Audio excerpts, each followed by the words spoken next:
कि युवाओं में असीम शक्ति होती है और युवा को कहा जाता है कि वो किसी भी देश की दिशा और दशा जरूर तय करता है।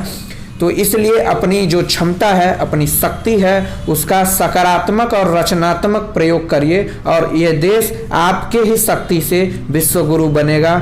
जय युवा, जय भारत। और आप सब हमारे प्रश्नों के उत्तर को ढूंढेंगे और जल, जमीन, हवा को दूषित नहीं होने देंगे। और हमें यह विश्वास है कि हम होंगे कामयाब, हम होंगे कामयाब।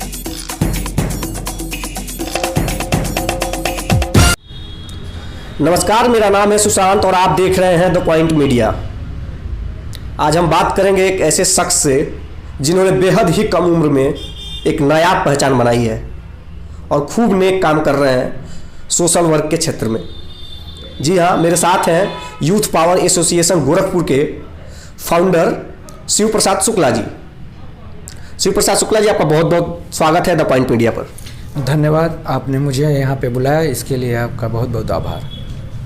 सबसे पहले तो आप ये बताइए, आपका ये यूथ पावर एसोसिएशन है क्या और ये काम कैसे करता है? जैसा कि यूथ पावर एसोसिएशन, इसके नाम से ही पता चल जाता है कि ये युवा शक्ति का कोई संघ ऐसा प्रतीत होता है नाम से ही। तो इसमें ऐसे यूथ्स जुड़े हुए हैं जो कहीं कॉलेज में पढ़ते हैं, या ऐसे भी यूथ हैं जो कॉलेज में नहीं पढ़ते हैं, किसी कारणवश पढ़ाई छोड़ दिए हैं या कहीं नौकरी या जॉब कर रहे हैं, लेकिन उनके दिल में कहीं ना कहीं कोई ना कोई एक ऐसा छोटा सा बिंदु है जिसके में उनको यह महसूस होता है कि मुझे समाज के लिए काम करना चाहिए। यूथ पावर एसोसिएशन ऐसे ही युवाओं का वो समुच्चय है, ऐसे युवाओं का वह समूह है जो समाज के हित में कार्य करने के लिए तत्पर हैं। समाज के हित में काम करने के लिए जो युवा तत्पर हैं वो यूथ पावर एसोसिएशन से जुड़े हुए हैं। आपका मोटिव क्या है आपके एनजीओ का? बेसिकली आप किस फील्ड में काम करते हैं? यूथ पावर एसोसिएशन, हम लोग जल संरक्षण की बात करते हैं यूथ पावर एसोसिएशन के माध्यम से, पर्यावरण संरक्षण की बात करते हैं, युवा विकास और व्यक्तित्व विकास, युवा विकास के माध्यम से व्यक्तित्व विकास की भी बात करते हैं।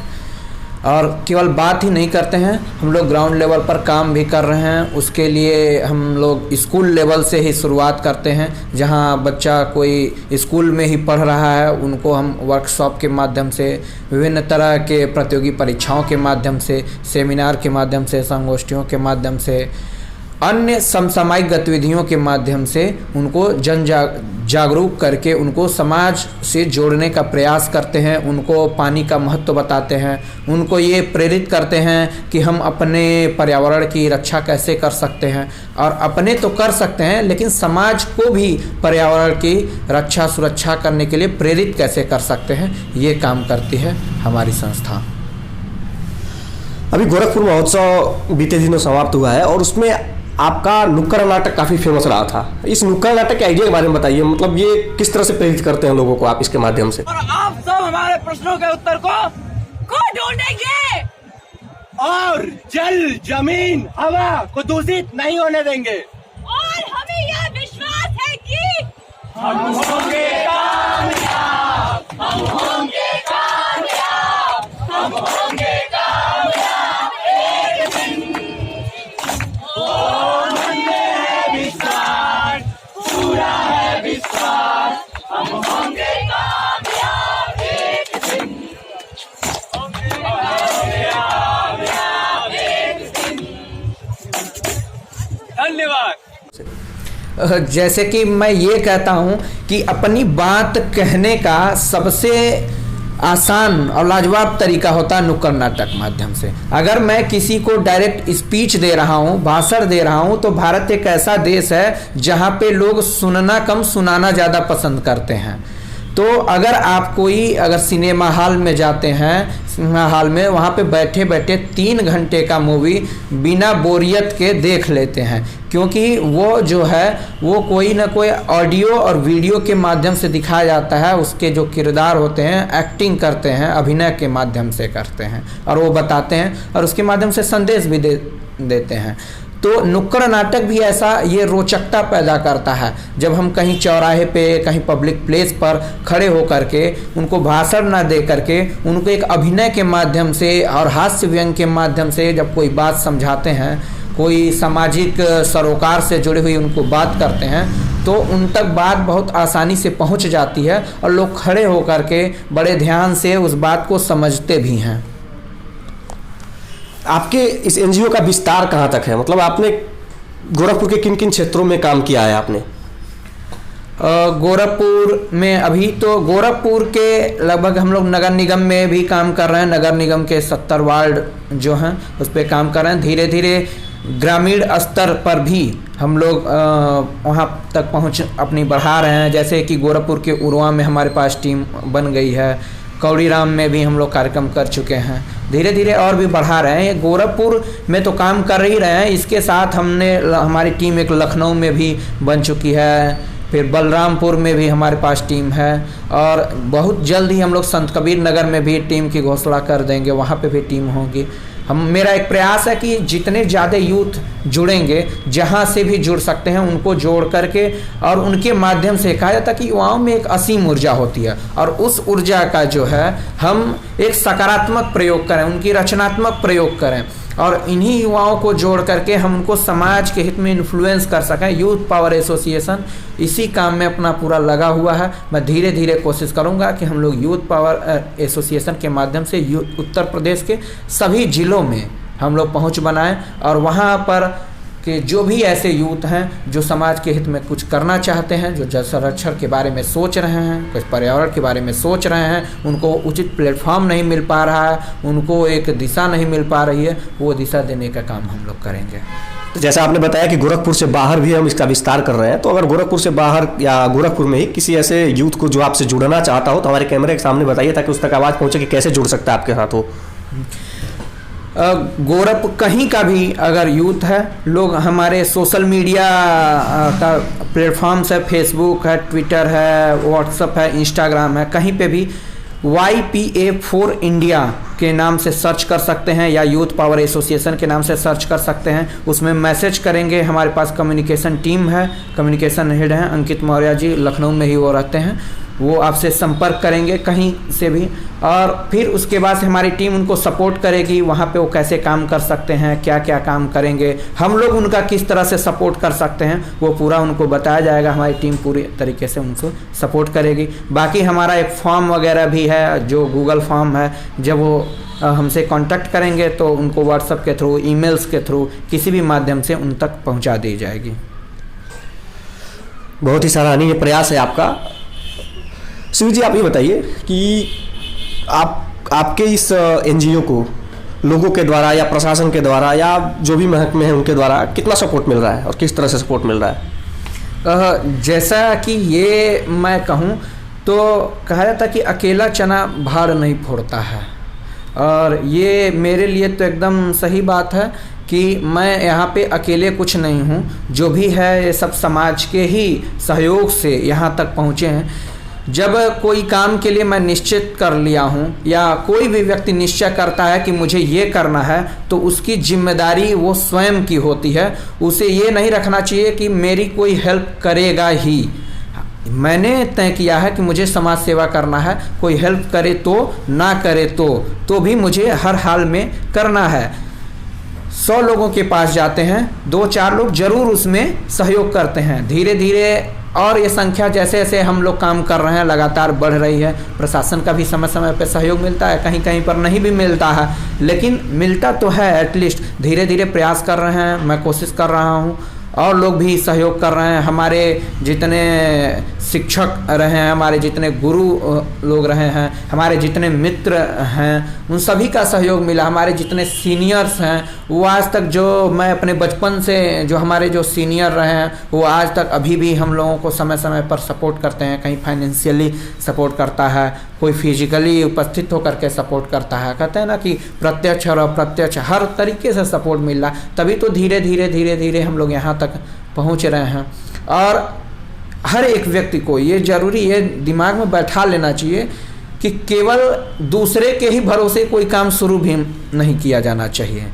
ये आप निश्चय करिए कि हाँ मुझे इस गोल को अचीव करना है, यहाँ तक पहुँचना है, और उस दिशा में आप प्रयास करना शुरू करिए। जब तक केवल दूसरे के भरोसे में बैठे रहेंगे तो संभव नहीं हो सकता। जो कहते हैं कि भगवान उसी को ही देता है जो खुद प्रयास करता है। तो हम लोग खुद भी प्रयास कर रहे हैं, लोग सहयोग कर रहे हैं। जब तक हम लोग नहीं वो कर रहे थे, जब तक शुरुआत नहीं हो पाया रहा था, तो मैं केवल सोचता रह जाता था कि ऐसे काम करूँगा, ऐसे काम करूँगा। काफ़ी समय बीत गया धीरे धीरे। इस तरीके से 2019 में मैंने यूथ पावर एसोसिएशन की शुरुआत की। प्रशासन के ही सहयोग से सब धीरे धीरे हो रहा है, और आज हम लोग यहाँ पे गोरखपुर में अच्छा खासा एक जाना माना नाम हो चुका है यूथ पावर एसोसिएशन। उसकी मदद, लोगों के सहयोग से ही हम लोग अन्य ज़िलों की भी तरफ बढ़ रहे हैं। तो कोई ऐसा काम आप बताइए जिसको मतलब अभी 2019 से शुरुआत के बाद से अभी तक जो आपको सबसे ज़्यादा अच्छा लगा हो, मतलब वो अपना प्रोजेक्ट पूरा करके सबसे ज़्यादा अच्छा लगा हो, या आपको सराहना मिली हो किसी।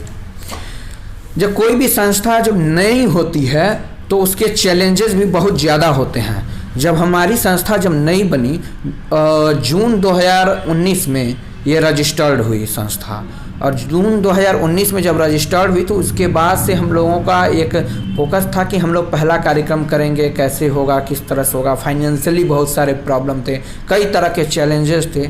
उस दौरान हमने ठाना कि हम लोग जल है तो कल है उस नाम से एक मुहिम चलाएंगे, और ये मुहिम हमारी अक्टूबर तक चलने वाली थी, और जुलाई, अगस्त, सितंबर, अक्टूबर। और ये जो ऐसी मुहिम थी जो हमारे शुरुआत के ही इतनी बड़ी मुहिम ठान ली, और 4 महीने तक लगातार चलने वाली, और स्कूल कॉलेजों में विजिट करना, वहाँ के बच्चों को मोटिवेट करना, वर्कशॉप लगाना। कई सारे उसमें प्रतियोगिताएं होने वाली थीं, सामान्य ज्ञान प्रतियोगिताएं, रंगोली के होने वाले थे, भाषण प्रतियोगिताएं होने वाली थीं, क्या कहते हैं, विज्ञान प्रदर्शनी होने वाली थी। सब कुछ जल से संबंधित होने वाला था, और उसमें लक्ष्य रखा गया था कि हम 1000 बच्चों को जोड़ेंगे और 1000 बच्चों तक पहुंचेंगे, उनको उनका मार्गदर्शन करेंगे, उनको जल संरक्षण के बारे में जागरूक करेंगे। इसके लिए बहुत सारे फाइनेंशियल क्राइसिस से हम लोग गुजरे। बहुत सारा पैसा चाहिए था, बहुत सारे लोग चाहिए थे, वॉलंटियर चाहिए थे जो स्कूल कॉलेज को विजिट कर सकें, लोगों को जोड़ सकें। बहुत चैलेंज था, बरसात का मौसम भी था, हम लोग बारिश में निकलते थे, और मुझे याद है हम लोग पैदल चलते थे, पैदल लोगों के, क्योंकि गाड़ी के अभाव में।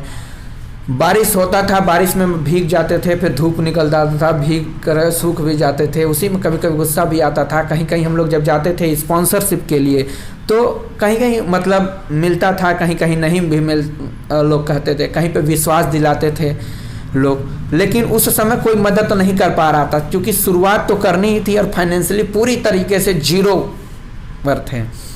गुस्सा भी आता था, उसी में थोड़ा थोड़ा आँख से आंसू निकलता था, गुस्सा लगता था। तो फिर वो ऐसा समय था जब गुस्सा आता था तो बहुत तेज़ से मैं पैदल चलने लगता था, या तेज़ी से चलने लगते थे हम लोग, दौड़ने लगते थे, ऐसे कुछ करके मुझे याद है। अभी भी मैं सोचता हूँ तो मेरे आँख में मेरी आवाज़ भी थोड़ा देखिए अभी भी बदलने लगा। वो एक ऐसा समय था। हम लोग गए एस्प्रा के पास, एस्प्रा ज्वेलर्स, एस्प्रा, वहाँ पे अनूप सर मिले। अनूप सर से मैंने बात बताया, उन्होंने तो पहले ही बात में उन्होंने मेरा सहयोग किया, उन्होंने कहा, और उन्होंने एक स्पॉन्सर देने के लिए तैयार हो गया। फिर बुद्धा इंस्टीट्यूट ऑफ टेक्नोलॉजी ने स्पॉन्सर किया, और इस तरीके से ये सब पूरा क्रम हम लोग किए अपने गुरु लोगों से। विश्वविद्यालय में प्रोफेसर अजय शुक्ला सर हैं, उनसे मैंने मदद लिया। प्रोफेसर शरद मिश्रा सर से मदद लिया। हमारे जो सीनियर हैं बचपन में और अभी भी वो हम लोगों के टीम में जुड़े हुए। हम लोगों ने एक टीम बनाया, रिसर्च एंड पॉलिसी सेल, तो उसको हेड करते हैं, और वो बरेली यूनिवर्सिटी में एसोसिएट प्रोफेसर हैं, गेस्ट लेक्चरर के रूप में काम करते हैं MBA डिपार्टमेंट में। नवनीत शुक्ला भैया, उनका मुझे लगातार सपोर्ट मिलता है। अभी भी अगर कहीं ज़रूरत पड़ता है तो वो भी लगातार गाइड कर रहे थे, वहाँ से बता रहे थे। इन सभी लोगों के सहयोग से हम लोगों ने वो कार्यक्रम संपन्न कराया। इतने दिन दौड़ भाग करके सभी लोगों का सहयोग मिला, और उसके बाद से वो कार्यक्रम बहुत ग्रैंड लेवल पर हुआ। वहाँ उत्तर प्रदेश के जो शिक्षा मंत्री माननीय सतीश द्विवेदी जी आए, शिव प्रताप शुक्ला जी राज्यसभा, उन्होंने आकर के अपना आशीर्वाद दिया, और जिस दिन वो कार्यक्रम हुआ, जो फाइनल हम लोग जिस दिन विद्यार्थियों का सम्मान करने वाले थे और एक संगोष्ठी भी रखा गया था, उस दिन नवरात्र का दिन था और उस दिन पहले दिन बहुत तेज बारिश हो रही थी। विश्वविद्यालय के दीक्षा भवन में कार्यक्रम हो रहा था। मेरे लिए चैलेंज इतना था कि उस दिन बच्चे कैसे आएंगे, और उस दिन बहुत भारी बारिश है और जो स्कूल कॉलेज के बच्चे हैं क्लास 6 में पढ़ने वाले 7th में 8th में 9th में कैसे निकल करके आएंगे। और उस दिन एक भगवान की भी कृपा रही कि वहाँ पे जिस हिसाब से परिस्थितियाँ विपरीत थी, वहाँ पे बहुत सारे बच्चे, जितने बच्चे पार्टिसिपेट किए थे लगभग 650 बच्चे वहाँ पर उस दिन आ गए।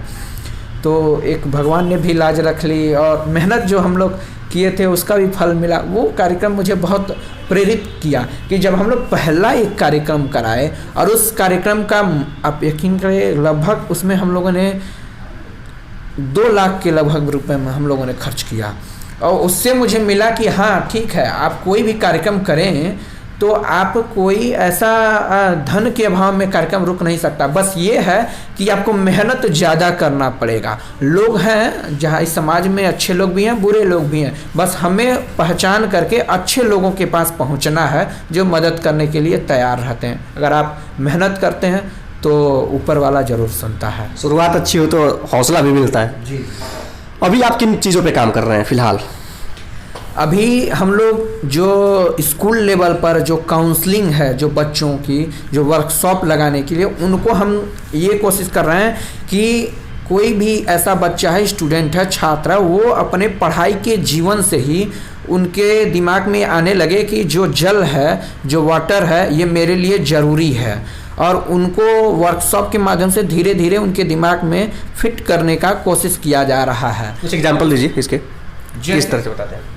जैसे कि हम एक वर्कशॉप लगाते हैं, उनको ऑडियो वीडियो के माध्यम से भी समझा जाता है। उनको एक जो वाटर कंजर्वेशन पे जो बढ़िया नॉलेज रखते हैं उनका एक लेक्चर करा सकते हैं। उनको अभी हम लोग एक अभी ये जो करा नहीं रहे हैं, आगे कराने वाले हैं, आर्ट एंड क्राफ्ट के माध्यम से भी हम लोग स्कूल में इस बार पहुँचेंगे, वर्कशॉप लगाएंगे कि जो उसके माध्यम से भी पर्यावरण संरक्षण के लिए बताएंगे। जो वेस्ट मटेरियल वगैरह जो पड़ा रहता है, कूड़ा, उसको हम लोग इधर उधर फेंक देते हैं, उससे कैसे अच्छा चीज़ बनाया जा सकता है, उसको कैसे सजावट की चीज़ें बन सकती हैं, वो भी बच्चों को हम लोग उनके दिमाग में फिट करने की कोशिश करेंगे धीरे धीरे। इसके साथ ये तो हम लोग कर ही रहे हैं, लेकिन जो यूनिवर्सिटी लेवल पे या कॉलेज लेवल पर जो यूथ हैं, जो अपने इधर उधर कहीं आ जा सकते हैं, अपने से दौड़ भाग कर सकते हैं, उनको जो है हम मोटिवेट कर रहे हैं उनके माध्यम से ग्राम चौपाल लगाने के लिए और लोगों को प्रेरित करने के लिए। उनको हमने जोड़ करके एक नुक्कड़ नाटक टीम भी बनाया रखा है। वो जो नुक्कड़ नाटक टीम जो है उनको प्रशिक्षित किया जाता है, उनकी ट्रेनिंग कराते हैं उनको तैयार करके, और अलग अलग चौराहों पे अलग अलग लोकेलिटीज़ पर उनका नुक्कड़ नाटक करा करके लोगों को अधिक से अधिक जागरूक करने का प्रयास कर रहे हैं। इसके साथ ही अभी हम लोग जो ग्राम चौपाल जो मैं बता रहा था, ग्राम चौपाल में हम लोग ऐसा योजना बनाए हैं और इस पर जल्दी ही काम शुरू करने वाले हैं। ग्राम चौपाल के माध्यम से हम लोग गांव में जाएंगे। गांव में जब हम देखें तो जो दादा दादी या हमारे पिताजी भी जो थोड़ा हमें याद है, ये लोग जो है जल को पूजते हैं। और ये एक ऐसी घटना होती है, अब गांव में कोई नाली भी अगर बह रही है तो यहाँ है कि वो नाली में लोग कूड़ा नहीं डालने देते हैं, कहते हैं इससे पाप लगेगा। तो एक ऐसा संस्कार है, उन लोगों की एक अपनी कहानियाँ, अपने अनुभव हैं। मैं उन्हीं दादा दादी की जो गांव की जो अपनी कहानी है पर्यावरण संरक्षण को लेकर के, जो प्रकृति को पूजते हैं, जो जल को कैसे शुद्ध रखते थे, इतना शुद्ध रखते थे कि कुएं का भी पानी पी सकते थे। और आज ऐसा है कि अगर सप्लाई का भी पानी आ रहा तो भी पीने में थोड़ा सोच रहे हैं कि नहीं थोड़ा आरओ का पानी रहता तो बेहतर रहता। तो वो आखिर कहीं ना कहीं वो हमारे संस्कारों में थी। मैं उन्हीं का एक जो है उनकी जो कहानियाँ हैं, उनके जो तौर तरीके हैं, उनका डॉक्यूमेंटेशन करने की योजना है। उनको एक डॉक्यूमेंट किया जाएगा, उनका एक संकलित करके फाइल बनाएंगे, उनको भी हम लोग संरक्षित रखेंगे और कोशिश करेंगे कि उस पर हम लोग और काम कर सकें, उससे और लोगों को प्रेरित कर सकें और अपने आने वाली जो पीढ़ी है उन तक भी पहुंचाएं कि हाँ हमारे पूर्वज कैसे पानी को रखते थे या कैसे पर्यावरण को रखते थे कि इतना हरा भरा रहा है। ये एक बहुत ही उम्दा अनुभव है जब हम लोगों के बीच में जाते हैं और बुजुर्ग कुछ ऐसा बताते हैं कि वो पीपल का पेड़ पूजते थे, तो पीपल का पेड़ पूजने का ये औचित्य नहीं है कि वो केवल भगवान है। पीपल का पेड़ जो है सबसे ज़्यादा ऑक्सीजन देता है, और वो ऑक्सीजन जो है वो जीवन देता है। तो ये थे हमारे साथ यूथ पावर एसोसिएशन के फाउंडर शिव प्रसाद शुक्ला जी। आपका बहुत बहुत धन्यवाद द पॉइंट मीडिया से जुड़ने के लिए, और आपको भविष्य के लिए ढेर सारी शुभकामनाएं। तब तक आप देखते रहे द पॉइंट मीडिया, क्योंकि हम दिखाते हैं वो जो खबर पक्की है। अगर आपको हमारा यह वीडियो पसंद आया हो तो अधिक से अधिक लोगों तक शेयर करें, हमारे फेसबुक पेज को लाइक करें और हमारे यूट्यूब चैनल को सब्सक्राइब करें। धन्यवाद।